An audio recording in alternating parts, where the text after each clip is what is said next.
Bom, eu vou falar sobre a biografia de Niels Erik David Bohr. Bohr nasceu em Copenhague, na Dinamarca, no dia 7 de outubro de 1885 e faleceu no ano de 1962. Digamos que ele viveu em alguns países diferentes durante a sua trajetória de vida, como Manchester, Estados Unidos e entre outras. Ele era filho de Christian Bohr e sua mãe era Ellen Adler. Seu pai trabalhava como professor de fisiologia e sua mãe era descendente da família judia. Bohr estudou na Universidade de Copenhague, estudou física e depois, em seguida, ele viajou para a Inglaterra para fazer seu pós-doutorado. Depois foi trabalhar com o J.J. Thomson na Universidade Cambridge. E um ano depois, ele se mudou para o país Manchester para trabalhar com a equipe de Rutherford. E também ele trabalhou em universidades em Manchester como professor de física. Vou falar um pouco sobre as descobertas que fizeram Bohr se tornar um gigante da física. A principal é seu modelo atômico. Para produzir o modelo atômico do Bohr, ele utilizou muito do modelo atômico de Rutherford, que era um modelo semelhante a um sistema solar, onde tínhamos um núcleo com prótons e uma eletrosfera com elétrons. Porém, se cargas opostas se atraem, como que esses elétrons não espirralavam para o interior do núcleo? Isso era uma coisa que não tinha explicação concreta, certa, e Bohr queria explicar isso. Então, primeiramente, a primeira teoria que ele criou foi que esses átomos não produziam energia.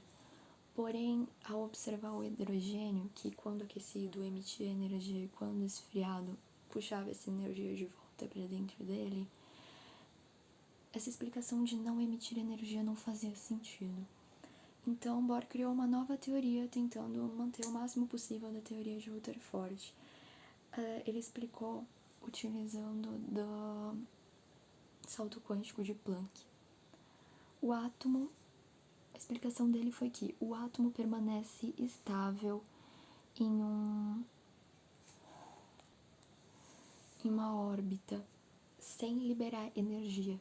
Porém, quando aquecido ou quando ele recebesse uma quantidade de fótons com energia suficiente para ele estar fazendo um salto quântico, ele iria passar de uma camada eletrônica para outra, mais longe do núcleo, que são as camadas que têm mais energia. E quando ele necessitasse voltar, quando ele estivesse perdendo energia, no salto para voltar, ele perderia essa energia em forma de radiação, onde seria possível ver uma luz. Bohr, através da espectroscopia, que é o estudo da luz no espaço, conseguiu ter um estudo mais aprofundado sobre o átomo. Toda matéria que tem temperatura superior a zero absoluto emite radiação, e essa radiação emite luz. Quanto mais quente, maior a frequência dessa radiação.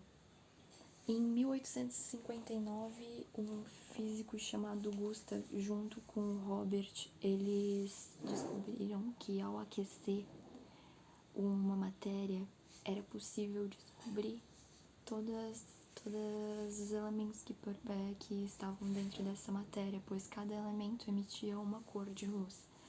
Isso é utilizado na física, na ciência até hoje, na verdade.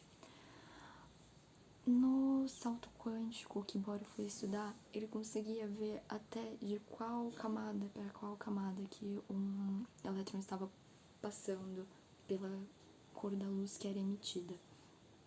Quando ele estava passando da terceira para a segunda, ele emitia um tom de luz vermelho. Quando ele estava passando da quarta para a segunda, um tom de luz azul esverdeado. Einstein classificou a descoberta de Bohr como uma das principais descobertas da física. E Bohr chegou até a ganhar um prêmio Nobel. A partir dessas descobertas, a física clássica teve que começar a dividir espaço também com a física quântica, que Einstein não acreditava muito na física quântica, ele era mais do lado da física clássica, mas ele concordava com as teorias de Bohr. Então, agora eu vou falar sobre a relação de Einstein com Bohr. E a primeira vez que eles tiveram contato foi em 1920, quando Bohr visitou Berlim, e eles acabaram se encontrando. Na época, Einstein era o cientista mais famoso do mundo. Eles tiveram longas conversas sobre ciência e eles estavam andando perto da casa de Einstein para conversar. A partir desse dia, eles continuaram mantendo contato.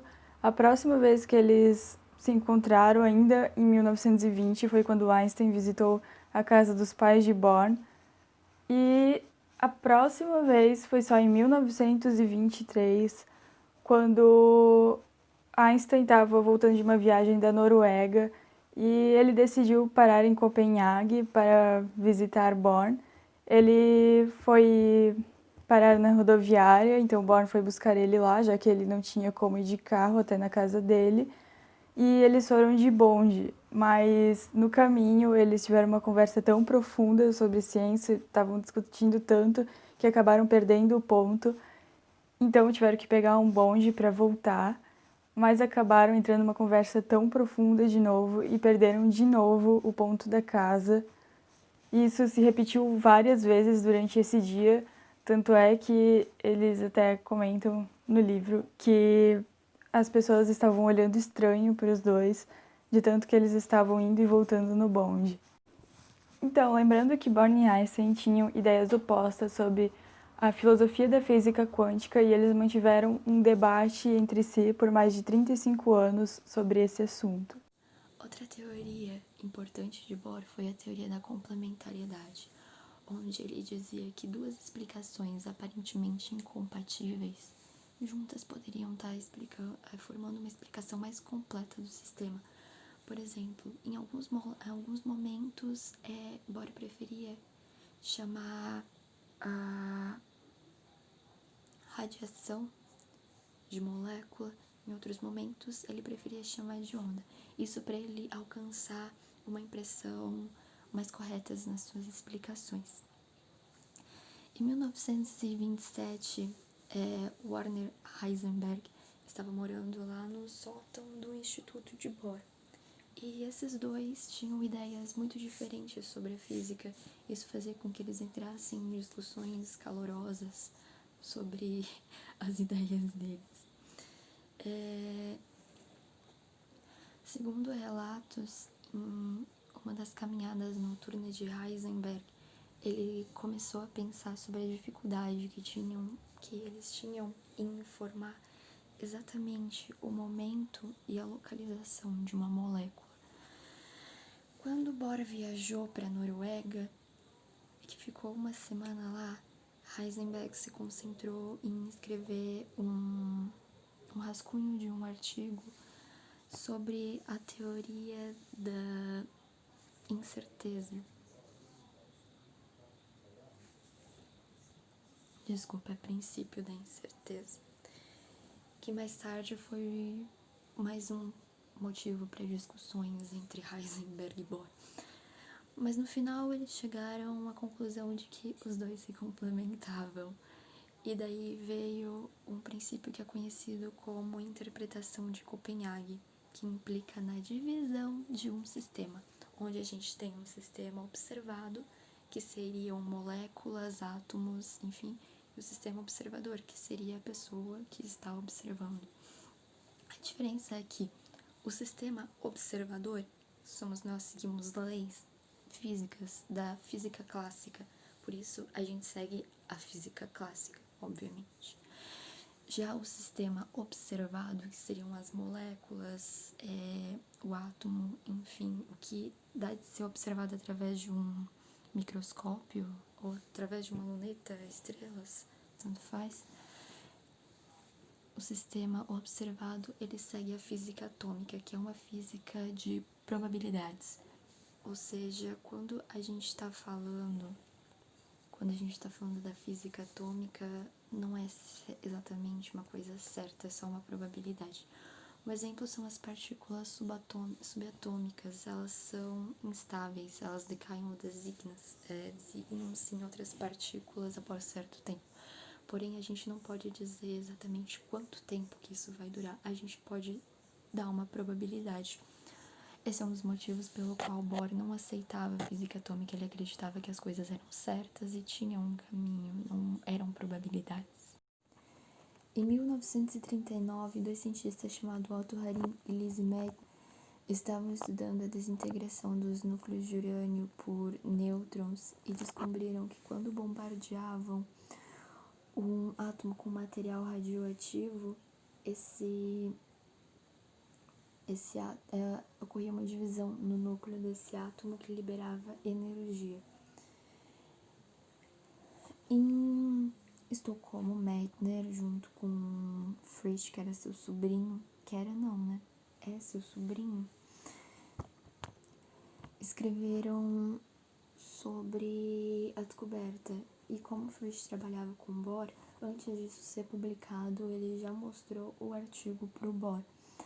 E Bohr, numa conferência nos Estados Unidos, já compartilhou com as pessoas que estavam na conferência.